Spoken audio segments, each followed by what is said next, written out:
You have normal blood pressure. You have perfect cholesterol. Your doctor says you are the picture of health. You think you are safe, but statistically, you might be walking around with a coin flip chance of a massive heart event. In fact, data shows that nearly 50% of all heart attacks happen to people with normal lipid levels. Why? Because there is one specific number that, if elevated, increases your risk of a heart attack by 4 times. It is a more accurate predictor of stroke and death than LDL cholesterol, yet 80% of seniors have never had it checked. I have analyzed the data, and I have seen the tragedies repeat themselves. Patients who did everything right according to standard guidelines, yet still ended up in the emergency room. Why? Because standard medicine focuses on the plumbing. Is the pipe clogged? But they often ignore the fire. Is the pipe melting from the inside? Today, we are not just talking about another number to memorize. We're fixing a blind spot in your medical care that could save your life. I'm going to tell you exactly what this test is, the controversy behind it, and most importantly, I'm going to give you a specific script to use if your doctor refuses to order it for you. But listen closely, because this marker is tricky. If you test it on the wrong day, after a heavy workout, or even while fighting a minor cold, the results will be useless. This is why many doctors hate this test, because it fluctuates. You need to know the protocol, not just the name. Stay with me. Let's look at a case study. Let's call him Robert. Robert was 68. He was the poster child for senior health. He walked daily, he didn't smoke, and his LDL cholesterol was historically low. His doctor was thrilled with his annual physical. 3 weeks after that perfect checkup, Robert collapsed in his garden, a massive stroke. In the aftermath, the specialists looked deeper. His lipids were fine, but his inflammation levels were exploding. He was burning from the inside out, and nobody looked because it wasn't on the standard panel. The killer in Robert's blood was hs-CRP, high-sensitivity C-reactive protein. Now pay close attention to the HS part. Standard CRP measures massive infection, like if you have a pneumonia or a broken bone.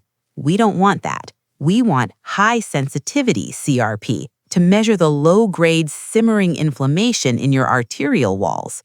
Here's the scale you need to know. Ideally, you want to be below 1.0. Between 1.0 and 3.0 is average risk, but anything over 3.0, that is a red alert. Robert's score was 8.2. He was walking around with a biological time bomb and he had no idea. To understand why this kills, you have to understand the mechanism. Think of cholesterol as gunpowder. It is dangerous, yes, but inflammation is the match. You can have gunpowder in your arteries, and if there's no fire, it might just sit there. This is why some people with high cholesterol never have heart attacks. But add high inflammation, that stable plaque becomes soft and unstable. It ruptures, the body panics and forms a clot to seal it. That clot blocks the blood flow. Lights out. It's not the plumbing that failed first, it was the inflammation that caused the rupture. Now, I see the comments on other health videos. I asked my doctor for this and they said no, or they said it's not necessary. This is incredibly common. Many doctors are following guidelines written 15 years ago. They are trained to treat the plumbing, not the fire. So, how do you get the test? If your doctor pushes back, you need to use the right terminology. Say this: "Doctor, I understand it's not standard protocol, but I am concerned about my residual inflammatory risk. I want to know my baseline, and I am willing to pay out of pocket if insurance denies it." Using the term residual risk shows you understand the science.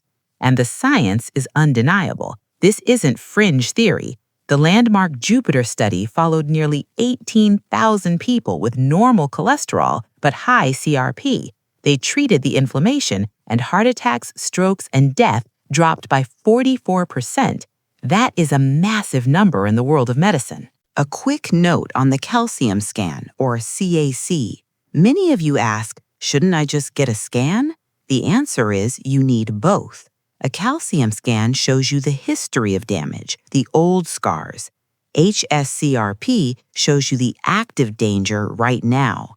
A CAC scan is like seeing the ashes of a past fire. CRP tells you if the house is currently burning. So, let's say you fight for the test, you get it, and the number is high, say a 5.5. Now what?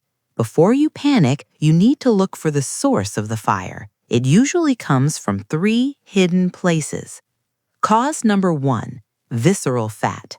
That belly fat isn't just stored energy, it is an active organ pumping out inflammatory cytokines. Every time you spike your blood sugar with processed foods, you are feeding that fire. Cause number 2, your sleep, specifically sleep apnea. If you snore or stop breathing, you are suffocating your body hundreds of nights. This causes a massive cortisol spike and drives CRP through the roof. You cannot fix your heart if you are choking in your sleep. Cause number 3 is the one almost everyone misses: your mouth. Gum disease. When your gums bleed, oral bacteria leak directly into your bloodstream, your immune system goes into attack mode, and inflammation spikes system-wide. You might not need a cardiologist, you might need a deep cleaning at the dentist. However, we must address the biggest criticism of this test: variability. I have seen comments from people whose CRP jumped from 1 to 20 in a single month. This can happen. CRP is very sensitive. Do not test if you have a cold, the flu, or a urinary tract infection. Do not test the day after a heavy workout at the gym, as muscle repair creates inflammation. And do not test during a gout or arthritis flare-up. These will give you false positives. If you get a high number, do not panic. Wait 2 weeks, ensure you are healthy, and retest to confirm the trend. If lifestyle changes, fixing your diet, treating the apnea, flossing your gums, don't lower the number, medicine has a place. Statins are actually known to lower CRP by up to 50%, independent of cholesterol. There are also specific anti-inflammatory protocols your doctor can prescribe, but you can't treat what you don't measure. So, here's your summary protocol. You might want to save this video or write this down. Step 1. Demand the hs-CRP test. Make sure it is high sensitivity. Step 2. Ensure you are infection-free on test day. Step 3. Avoid NSAIDs like ibuprofen for 24 hours before the test. Step 4. Interpret the result. Your goal is under 1.0. Step 5. Check the big 3: waistline, sleep apnea, and gums. Step 6. Move your body, but don't overtrain right before the lab work. Step 7. Retest in 4 weeks to confirm. Step 8. Pair it with a CAC scan for the full picture. Heart disease is the #1 killer, but it doesn't always strike without warning. It warns us in the language of inflammation. Don't let a normal cholesterol score lull you into a false sense of safety. If this video helped you understand a test your doctor didn't explain, please share this with a friend or family member over 60. You might just save their life. And subscribe to the channel for more life-saving health protocols that go beyond the standard guidelines. I'll see you in the next video.